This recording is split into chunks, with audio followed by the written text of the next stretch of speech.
Hello, and welcome to my operator guide for Mute. This is the 9th in a series of short videos that will help you get the most out of each operator in Rainbow Six Siege.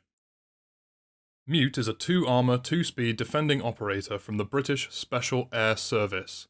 He is one of the game's original operators and went largely unchanged for years until he was given a series of reworks that improved the utility of his gadget as well as his loadout.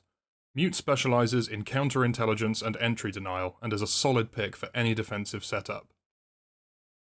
Mute's unique ability is the Signal Disruptor, a deployable gadget that has a variety of uses. Mute carries 4 of these jammers, and they must be placed on a flat, horizontal surface. They cannot be placed on walls or ceilings. Their primary function is to disable drones that enter the area of effect. This will cause drones to become inoperable by attackers until the jammer is either removed or destroyed. This makes Mute very effective at countering drones in the prep phase and throughout the rest of the round. When deploying the jammers, a red circle will highlight the effective radius of the device, helping players to place them more effectively. Mute signal disruptors can also be used to jam an assortment of breaching gadgets, including Thermite's exothermic charges, Hibana's X-Kairos pellets, standard breaching charges, and Fuse's cluster grenades. By placing a signal disruptor next to a wall, doorway, or window, Mute can ensure that the wireless signal from an attacker's gadget is jammed, making it useless. In this way, Mute is an excellent alternative to Bandit as a means of denying entry to attackers. Mute's signal disruptors also have several other effects that make him a counter to a surprising number of attackers. Jackal will be unable to scan footprints if he is standing within range of a signal disruptor. This is rare, but still good to know. If a defender is within range of a signal disruptor, they will be immune to both Dokubi's Logic Bomb and Lion's EE-1D scan, allowing them to move freely within the jammer's area of effect without being exposed by Lion. Additionally, if a defender receives a phone call from Dokubi, they can move into a signal disruptor's radius and the phone call will end immediately. Finally, and most bizarrely, Blitz will not be able to use his flash shield if he is standing within a signal disruptor's radius. This is despite the fact that his shield is operated using a hardwired button, with no wireless components whatsoever. On the screen now is how I personally run Mute. I use the M590A1 shotgun as his primary weapon, and while I would not normally recommend using a shotgun as a primary, it is Mute's secondary weapon choice that makes this a viable strategy. Shotguns are also the only weapons on which I use a laser sight, as hipfire accuracy is crucial with these weapons. Aside from this, I do not equip any other attachments to the shotgun. Mute's alternative primary weapon is the MP5K.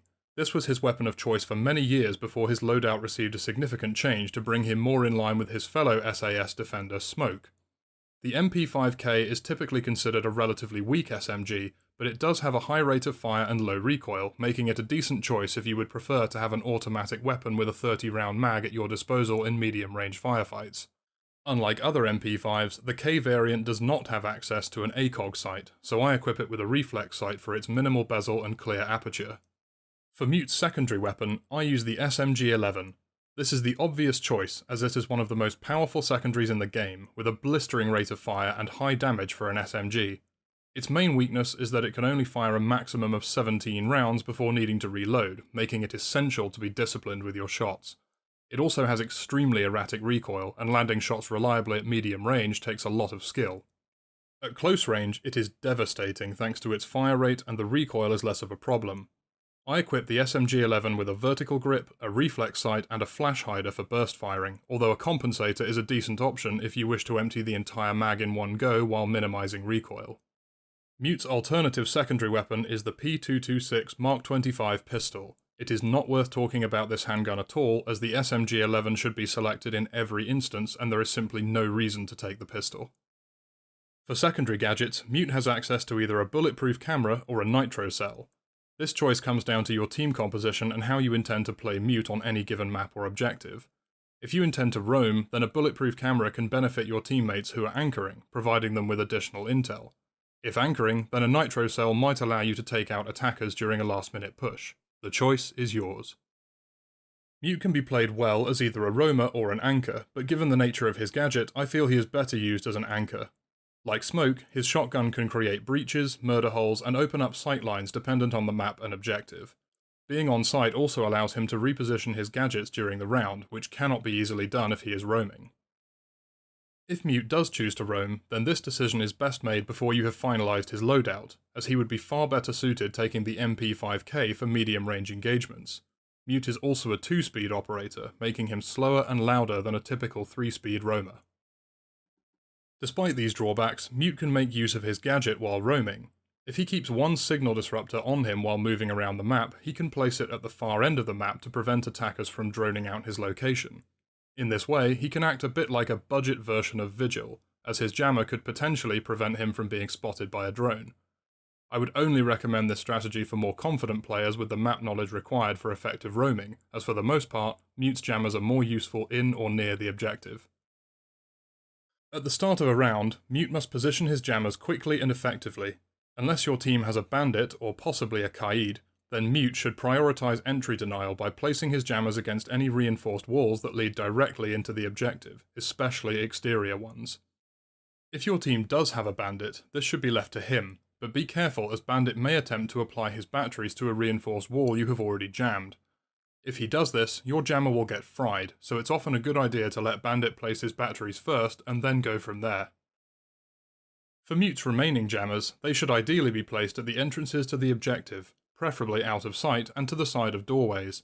If your objective is not on the ground floor, or first floor if you're American, then it's always a good idea to place a jammer at the top of staircases.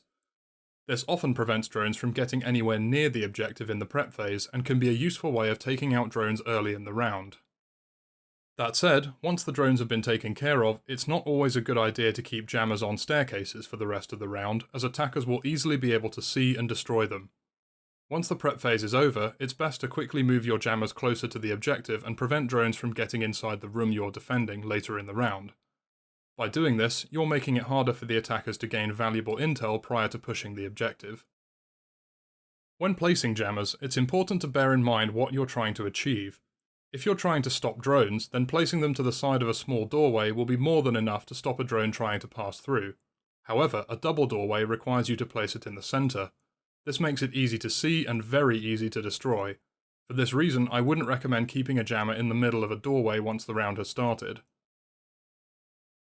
If you're placing jammers against reinforced walls, the area of effect is enough to cover 2 walls at the same time, meaning that Mute can effectively jam most, if not all, of the reinforcements that lead to the objective room.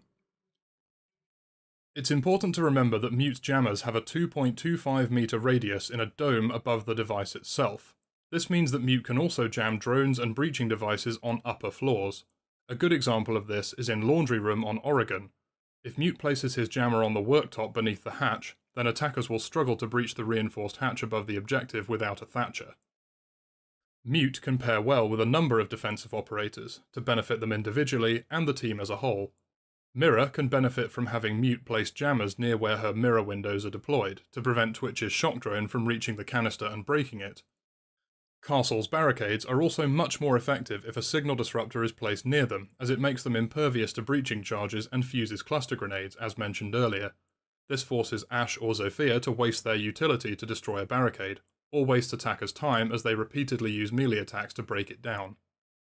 Mozzie can also use Mute jammers as a digital net, so to speak, as drones caught in the jamming radius are easy prey for his pests. This allows him to capture multiple drones, and he can then destroy the ones he doesn't need. As with any defender with a static electronic gadget, Thatcher is Mute's biggest counter. His EMP grenades will simply destroy Mute's jammers, especially those placed against exterior reinforced walls. As I have already alluded to, Twitch can use her shock drone to destroy signal disruptors, as the range of the taser is greater than the jamming radius. However, Mute can place his jammers in such a way as to make it more difficult for the shock drone to gain an effective line of sight, which minimises this counter. Aside from these 2 operators, Mute has no other hard counters, making him rather a nuisance for the attackers if they don't have a Thatcher on their team. Mute is a very versatile operator and a very solid pick for any objective on any map. He is always useful, as droning and breaching are always an essential part of an effective attacking strategy, and he can disrupt both of these. That concludes my operator guide, and I hope you have learned how to use Mute effectively. Comment below and let me know which operator you'd like me to cover in my next video. Make sure to leave a like and subscribe to my channel if you'd like to see more. Thank you very much for watching, and have a great day.